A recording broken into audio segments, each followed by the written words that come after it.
Yo, what's going on, guys? Chris Bond here, Overtime Athletes. Today what I wanted to make a video about was how to prepare for a football combine.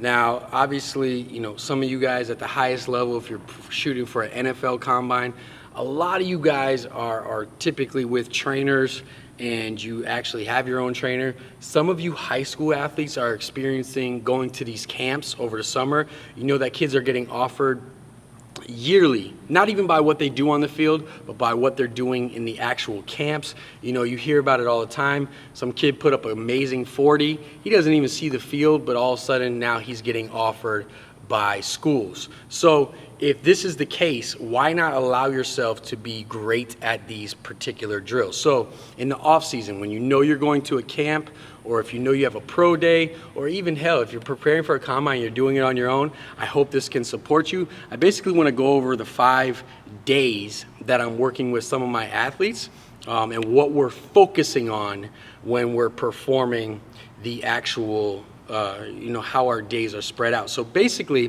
what I do is a 5-day split. I'll typically go Monday, Tuesday, we'll take Wednesday off, and then we'll go Thursday, Friday, Saturday. And the way that I essentially break it up is for breaking up the actual movements of the combine.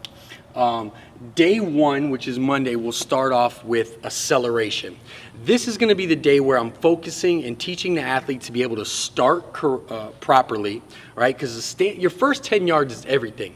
If I could set up your first 10 yards and drop you down really, drop your 10 down significantly, it's going to set you up for the rest of the race. And a lot of this is technique when it comes to the acceleration. So a big portion of what I spend my time on, I spend the first day on, is acceleration. The athlete is primed, he's ready, it's the beginning of a new week, his body's not too beat up, and really focusing on being able to perform the acceleration drills and the technique of acceleration.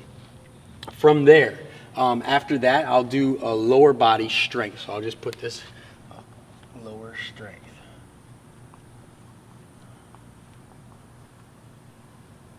Then from here, second day is going to be change of direction. And this is going to come in the form of your L drill or your 5-10-5. Now, this is another huge, depending on the coach and depending on what camp you're working with, or even on the NFL level, some coaches actually like to see your 5-10-5 numbers more than your 40 numbers. Now, a lot of coaches now are starting to get the hint that they're looking at your 10-yard split when you're running the 40, and they're also looking at your 5-10-5 because they want to see how fluid your hips are on the field.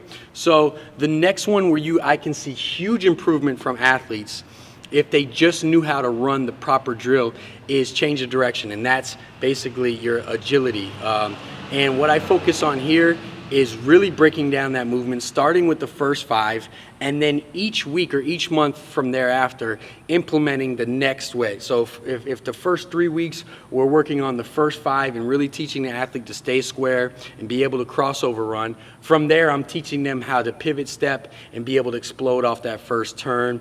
And then the next month I might be going first full 5 to then 10 yards. And then each time I try to add a different wrinkle into the program. And after that, they're going to be performing a upper strength. And this is where they're going to focus on also the upper body. They're going to focus on that 225 bench press. I know in high school they used to do 185 bench press. Some camps are coming going, they're not weighing that as heavily. I remember back in the day they used to do the spark medicine ball toss. If you have to focus on that, or if they're performing that, go ahead and make sure that you're practicing that.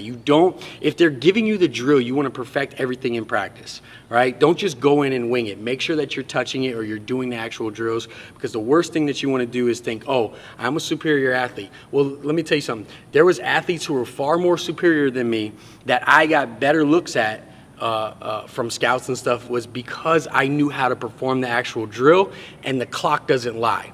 If I'm running a four flat on the pro shuttle and you're faster than me, but you ran a 4-1, they're going to look at me. You know what I'm saying? That's the bottom line. The clock doesn't lie.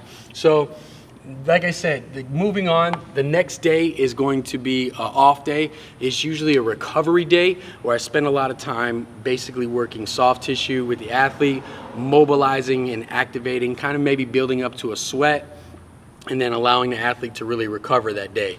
Going into Thursday, we're gonna focus on top speed. Now, depending on how much time I have with this athlete, this is actually a really important day because a lot of athletes typically have, or a lot of football players typically don't have good top speed mechanics.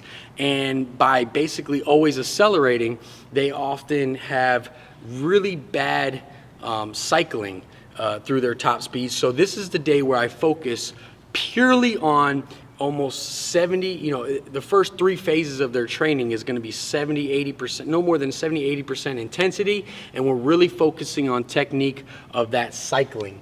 And then after this top speed, they're moving back to lower body, but it might be more of a power. And what I mean by that is they're going to be moving that resistance at a lot faster rate. So they might be performing speed squats as opposed to max effort squats. Moving on to Friday, I put power there. Essentially what this is going to be the day where they're focusing on their jumps. We're reviewing the vertical technique and the broad technique. We're performing a lot of jumps to be able to acclimate the body to these particular drills and teaching them, like I said, brushing up their technique on this. And then the second part of this will be upper power, or upper volume, I should say.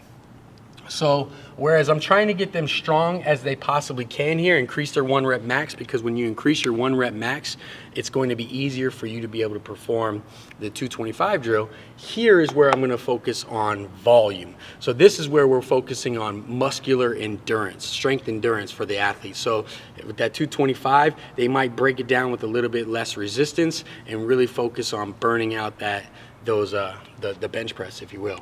And then day 5, depending on what the athlete is or what stimulus, how hard we work throughout the week, either we'll just cut it to a sport specific work or we'll actually do a total body workout. But anyway, in the morning, we're going ahead on Saturday, we'll get out there and run sport specific drills. This is where you're gonna run your one-on-ones. If you're a wide receiver, you're running your stem. If you're a running back, you're running your cone drills. Here's the thing, you can look online, literally, and find every single drill that you'll be performing, whether it be a combine or if you're going to a camp. Review the coaches from last year, his camp from last year, and find out what drills they were performing, and you actually want to allow yourself to perform them here. There's nothing worse than going into a test and not knowing what you're being tested on, right? So even though you think, hey, I'm a great football player, I can adapt, yes, this could be true, but if they're giving you it, why not know, right? So if you're going into your SAT and they're telling you these questions are going to be on the test, why wouldn't you want to study those questions? It's the same concept, all right? So make sure that you're getting that. And that's how I structure basically a combine or a camp workout for my athletes in the off season. I hope that helps, and I'll holler at you guys next time. Hey, what's going on? Thank you so much for watching this video. If you're a football player and you're interested in getting better at your tests for the combine or pro day, every single summer they're running these at camps. It's your pro shuttle, your 40-yard dash, the bench press, your vertical, your broad. I got some advanced tips that I want to be able to give you in my free advanced course for the combine. Go ahead and sign up here today and we'll get you started immediately.